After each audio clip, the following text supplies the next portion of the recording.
Mil e uma maneiras de enriquecer. Capítulo 3. Conhecimento é riqueza. A maior descoberta que se pode fazer é adquirir consciência de que existem em seu íntimo poder e sabedorias infinitos, que lhes dão condições para superar todos os problemas, vencer todos os obstáculos e conduzir todas as tarefas da vida. Você nasceu para conquistar e está dotado de todas as tarefas da vida. Você nasceu para conquistar e está dotado de todos os atributos, qualidades e requisitos para ser o dono do seu próprio destino e senhor da sua alma. Se você não tem consciência de seus poderes espirituais, será governado e controlado pelos eventos e condições prevalentes no mundo. Há uma tendência em você de se despreciar e geralmente de se autoestimar aquém das suas possibilidades. Em outras palavras, a falta de conhecimento leva-o a enxergar o valor das circunstâncias e a deixar de perceber o seu tremendo potencial interior, que se pode soerguê-lo e colocá-lo no caminho elevado da felicidade, da saúde, da liberdade e da alegria de viver. Conhecimento e riqueza. Por ocasião de uma visita ao famoso templo de Delfi, nas proximidades de Atenas, na Grécia, em agosto de 1965, estabeleci conversação com a minha guia. Ela era fluente em inglês, francês e alemão, e seu conhecimento destas línguas interessou de tal forma uma das turistas do nosso grupo, que ela lhe ofereceu emprego como acompanhante durante a sua viagem pela França e Alemanha, e também como governanta de seus 3 filhos em Nova York. O salário da moça seria de $400 mensais, além de casa e comida. Naquela ocasião, seu salário era de apenas 100 dracmas por dia, um pouco mais de $3. Confidenciou-me a guia que tal oportunidade era como a concretização de um sonho, pois há muitos anos desejava ir para os Estados Unidos. O mais interessante sobre essa moça é que ela se havia acostumado a rezar fervorosamente pedindo à Santa Virgem, diariamente, que a ajudasse a ganhar mais dinheiro e a conseguir uma viagem para a América.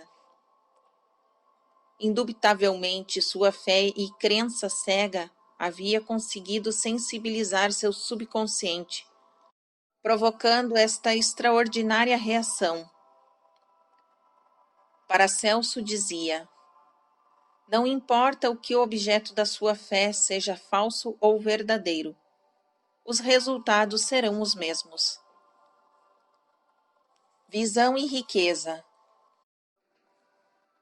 Certa vez, fiz uma viagem à Inglaterra, Alemanha, Irlanda e Grécia, a fim de realizar uma série de prelações. A programação incluía alguns dias de férias em cada país visitado. Em Cork, na Irlanda, fui convidado para jantar em casa de um jovem vendedor de vinhos e sua encantadora mulher. Não tinha mais de 24 anos e contou-me que tivera uma visão de que seria o mais destacado vendedor de vinhos de sua firma, o que recentemente viera a se confirmar. Ele fora convidado a comparecer à sede da companhia em Dublin, e ali, em cerimônia formal, havia sido presenteado com um relógio de ouro e distinguido com considerável aumento salarial, por ter sido, durante 3 anos consecutivos, o primeiro dos vendedores de volume de vendas. Todas as noites, antes de dormir, este jovem declarava com convicção: sou o vendedor mais destacado e estou sendo magnanimamente recompensado. A seguir, via-se em imaginação sendo cumprimentado pela esposa e caía em sono profundo. Este jovem vendedor é um ávido leitor do meu livro, O Poder do Subconsciente, que transformou completamente a sua vida. É meu parente e não tinha qualquer ideia de competição com ninguém. Apenas lhe aconteceu ter sensibilizado a sua mente com a ideia de vir a ser o vendedor mais destacado. E o seu subconsciente, que é sempre responsivo, reagira de um de seus modos peculiares e extraordinários. Os caminhos de Deus fogem à nossa compreensão. Conhecimento e oportunidade. Durante minha visita ao templo de Apolo, na Grécia, chamou-me a atenção uma jovem grega com um livro embaixo do braço que me pareceu familiar. Olhando-o mais de perto, verifiquei para minha surpresa que era O Milagre da Dinâmica Mental. Apresentei-me imediatamente à jovem, que passou a bombardear-me com uma grande variedade de perguntas interessantes. O seu principal problema residia no fato de querer ir para os Estados Unidos. Entretanto, a embaixada americana em Atenas fora informada de que levaria anos até que pudesse emigrar para uma lista de pretendentes, que era muito grande. Disse-me ela: já usei todas as técnicas que o Senhor recomenda neste livro, e todas as minhas orações têm sido atendidas, a não ser, especificamente, a obtenção do visto de imigrante para os Estados Unidos. Ela vinha regular sistematicamente e convictamente afirmando: inteligência infinita, mostre-me o caminho para migrar para os Estados Unidos. Quando o homem diz que não há solução, Deus o contraria afirmando que há, e eu acredito em sua palavra. Em vista disto, escrevi uma carta para uma advogada extraordinariamente brilhante em Nova York, que era uma estudiosa da ciência da mente e velha amiga minha, dizendo-lhe que esta jovem grega possuía uma irmã com um negócio estabelecido naquela cidade há muitos anos e que estava muito doente e necessitava da presença de sua irmã da Grécia para cuidar dela e do próprio negócio. A advogada agiu quase imediatamente e escreveu àquela jovem estudante de O Milagre da Dinâmica Mental, informando-a sobre as providências legais a tomar para assegurar a sua entrada nos Estados Unidos. Quando redigia especificamente este capítulo, recebi uma carta da jovem de Atenas dizendo o seguinte: nosso encontro não foi acidental. Ao vê-lo em seus trajes clericiais e ao ouvi-lo falar, sabia que o senhor era um ministro americano. Sabia também que o senhor falaria comigo e que de alguma forma ou de outra teria a resposta que eu aguardava. Fui simplesmente o veículo através do qual a sabedoria infinita do subconsciente da jovem respondeu ao seu desejo constante e persistente. Ela nunca vacilara ou pusera em dúvida que o seu dilema seria resolvido. Seria simplesmente que haveria uma resposta às suas preces e à sua persistência. Determinação e obstinação pagaram dividendos. A primeira etapa da resposta às suas orações verificou-se quando a aeromoça presenteou-a com um exemplar. O Milagre da Dinâmica Mental, dizendo-lhe: este livro a ajudará a melhorar consideravelmente o seu inglês, e se o utilizar, não demorará para ir à América. Os caminhos do subconsciente são, por vezes, intrincados, fascinantes, encantadores e maravilhosos. Você começa então a verificar que as maravilhas nunca cessam e que ele nunca falha. Nova concepção redunda em contrato. Em uma de minhas prelações, no Causton Hall, em Londres, na Inglaterra, por ocasião daquela viagem que acabei de escrever, falei sobre a surpreendente lei do amor. Após a prelação, uma atriz veio conversar comigo e confidenciou-me que havia abandonado o palco por estar profundamente aborrecida com a pornografia empregada nas peças modernas. Agora, disse-me, percebo a minha falta. Tenho também algo a dar. Venho me deixando envenenar e fiquei profundamente ressentida com os editores por introduzirem expressões grosseiras em meu livro. Vou lá amanhã mostrar-lhes que o amor supera o medo, o ódio e o ressentimento.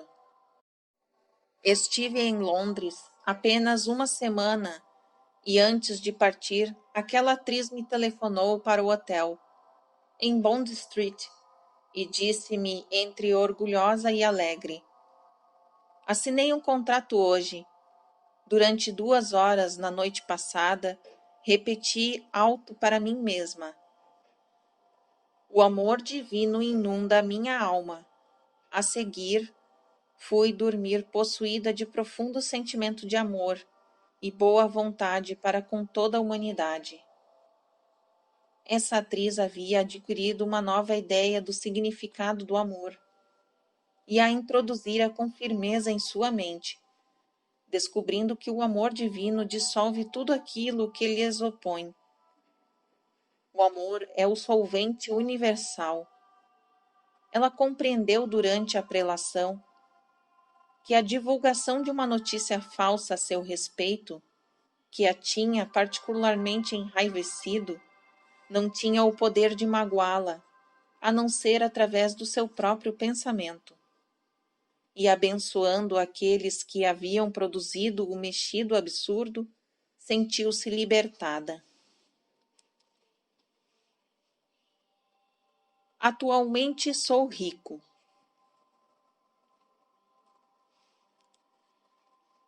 Falei para um pequeno grupo de pessoas numa residência particular em Munique, na Alemanha, sobre as leis da mente.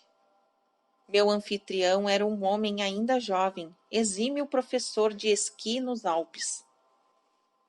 Por ocasião de uma de suas excursões como alpinista, uma de suas alunas, sua noiva, perdeu-se acidentalmente durante uma avalanche e foi posteriormente encontrada morta.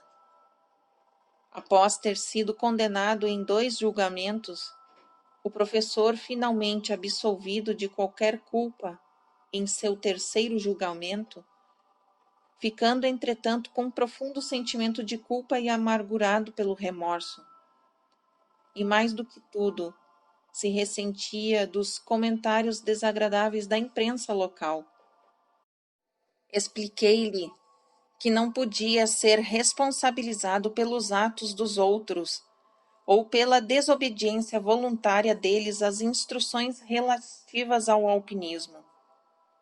Disse-lhe também que certas pessoas possuem um desejo ou um complexo de morte e que, se inconscientemente procuram as coisas mais arriscadas que podem ocasionar a sua destruição, as pessoas que se autodetestam são frequentemente levadas a se embriagar até a morte ou a tomar doses excessivas de soporíferos ou qualquer outro veneno.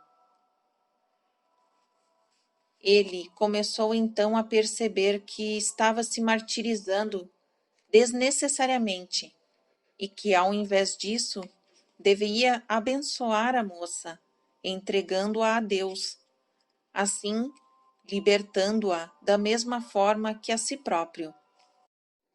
Fiz-lhe ver que todos nós estamos de passagem por este mundo terrestre e que é impossível ter uma mãe, um pai, uma irmã, um irmão ou amar alguém definitivamente.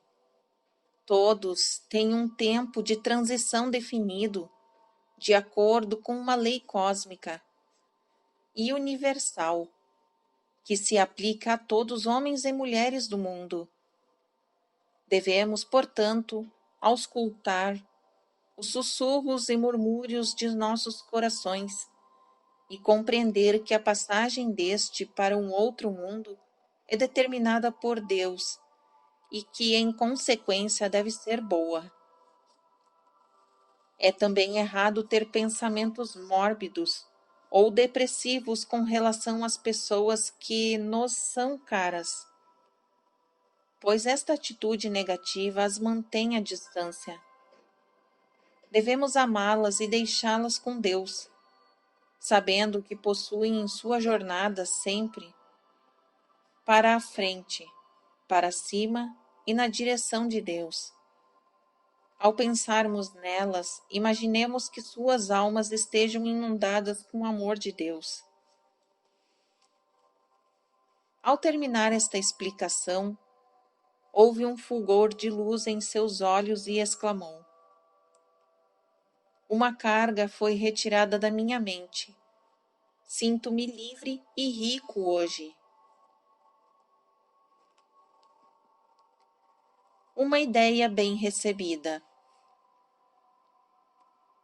Durante a visita que fiz ao templo de Asclepíades, nas proximidades de Corinto, Grécia, ouvi embevecido as explicações de nossa guia sobre as peregrinações feitas na antiguidade, aquele santuário e como as pessoas eram ali curadas de todas as doenças. Ela frisou o fato de que a maioria dos peregrinos ficava praticamente curada antes da chegada ao templo, em virtude da alta expectativa, da vivida imaginação e da crença cega que os dominava. Acrescentou ainda que, segundo os velhos arquivos, os sacerdotes ministravam drogas aos doentes e os faziam mergulhar em profundo transe hipnótico, durante o qual lhes transmitiam a ideia de que seriam visitados pelas deusas e então curados. A pesquisa arqueológica revela que, indubitavelmente, muitas curas notáveis foram ali realizadas. Ao interpretá-la sobre as técnicas utilizadas na antiguidade, verifiquei que estava completamente familiarizada com as atividades do subconsciente, ao dizer-me: sem dúvida, Dr. Murphy, todos os resultados que se verificavam no templo após o estado hipnótico eram devidos à firme crença daquelas pessoas de que ficariam curadas de qualquer enfermidade, o que na realidade acontecia de acordo com a sua crença. Sua crença fervorosa ativava a corrente curativa do seu subconsciente, o fato que atribuíam às várias deusas, e também a Asclepíades, um de seus mais antigos deuses. Essa jovem guia possuía as riquezas da mente. Seu pai era inglês e sua mãe era grega, de uma forma que ela falava muito bem ambas as línguas. Disse-me ter nascido em um dos bairros mais pobres de Atenas e que às vezes deixava de ir à escola porque seus pais não tinham com que lhe comprar roupas. Rezava pedindo a Deus que lhe desse uma ideia e lhe dissesse como sair daquele estado precário, que lhe estava minando toda a esperança e causando aguda depressão mental. A ideia lhe veio espontaneamente, praticamente do nada. Ensinar a língua grega a crianças americanas. Dando-lhe seguimento, procurou a esposa do executivo de uma companhia de petróleo e ofereceu-lhe os seus serviços. A mulher exclamou: "Isto é uma ideia magnífica!" E imediatamente a empregou com um salário bastante razoável. Mais tarde, essa mulher levou-a durante as férias aos Estados Unidos e a outros países com todas as despesas pagas. Atualmente, aquela jovem guia está financeiramente independente, mas ainda gosta de contar aos turistas a ideia da Grécia Antiga, dos seus templos monumentais, castelos medievais, ilhas pitorescas e locais sagrados da antiguidade. Ela não negligenciou com a ideia que lhe ocorreu, muito pelo contrário, aceitou-a e a pôs imediatamente em execução, demonstrando que as ideias são os nossos mestres e os dirigentes dos nossos destinos nas vidas. Leve sua ideia até o fim. Não diga: "Isto é muito bom para ser verdade." Ao contrário, exclame com convicção: "Esta ideia é bem-vinda. Eu a aceito de todo o coração, pois ela virá a consumar-se de acordo com a vontade de Deus." A luz dissipa a escuridão. Tive uma conversa muito interessante com um abade em um dos famosos mosteiros gregos. Disse-me ele que, em sua opinião, a passagem mais importante da Bíblia era aquela que dizia o seguinte: "Aquele que está em seu íntimo é maior do que aquele que se encontra no mundo." E acrescentou: "A constatação de que o íntimo do meu ser se encontra em Deus, com a sua sabedoria e poder, enche-me de confiança e convicção.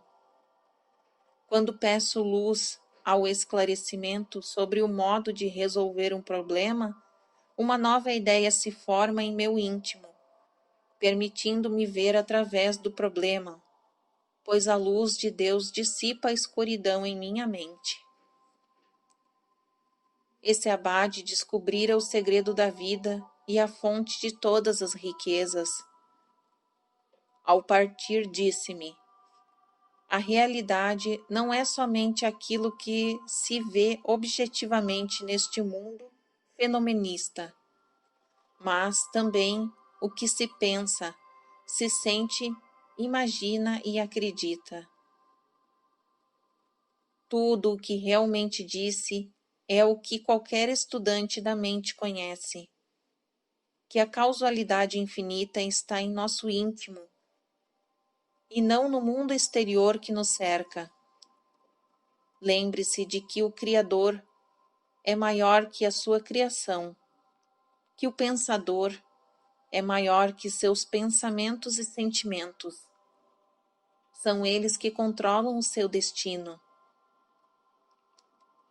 Sua imagem mental e seu sentido verdadeiro é a substância das coisas que devem esperar, uma demonstração das coisas que não aparecem. Hebreus 11, versículo 1. Síntese do capítulo 3. Pontos a relembrar. Número 1. Você está espiritualmente dotado para superar e vencer todos os problemas, obstáculos e dificuldades da vida. Número 2. O conhecimento pode pagar dividendos fabulosos. Por exemplo, o conhecimento de uma língua estrangeira pode abrir o caminho para a riqueza, viagens e emocionantes aventuras de todos os tipos. Número 3. Sua visão ou autoapreciação mental ativa, seu subconsciente, o induz a ser tudo aquilo que você imagina ser. A compulsão é a lei do subconsciente. Número 4. O conhecimento abre portas que lhe estavam anteriormente fechadas. Quando alguém diz que não há solução, a sabedoria infinita existente em seu íntimo proclama: pus diante de ti uma porta aberta que ninguém pode fechar. Apocalipse 3, versículo 8. Creia nesta orientação interior que as coisas maravilhosas lhe acontecerão quando você rezar. Número 5. Faça uma nova e brilhante apreciação de si mesmo.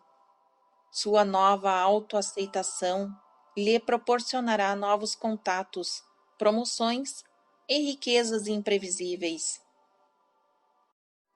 Número 6. As ações dos outros não são da sua responsabilidade. Tudo o que você deve às outras pessoas é amor e boa vontade. Isto o absolve e o liberta de qualquer sentimento de culpa. Número 7. Receba bem a nova ideia que surge em sua mente em resposta às suas orações e leve-as até o fim.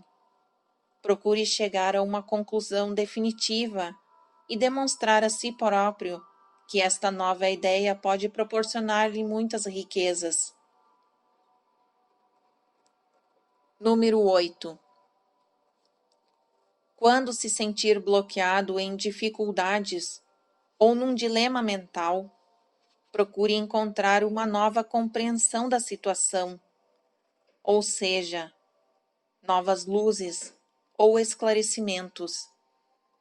Não se esqueça de que aquele que está em seu íntimo é maior do que o que se encontra neste mundo. Creia nisto e um novo enfoque lhe ocorrerá, capacitando-o a vislumbrar a solução de todos os problemas. Lembre-se de que a luz, compreensão, visão, verdade, ideia nova, dissipa toda a escuridão. Deixe que a luz infinita se projete sobre você, que todas as sombras das dificuldades financeiras se dissiparão. Fim do capítulo 3.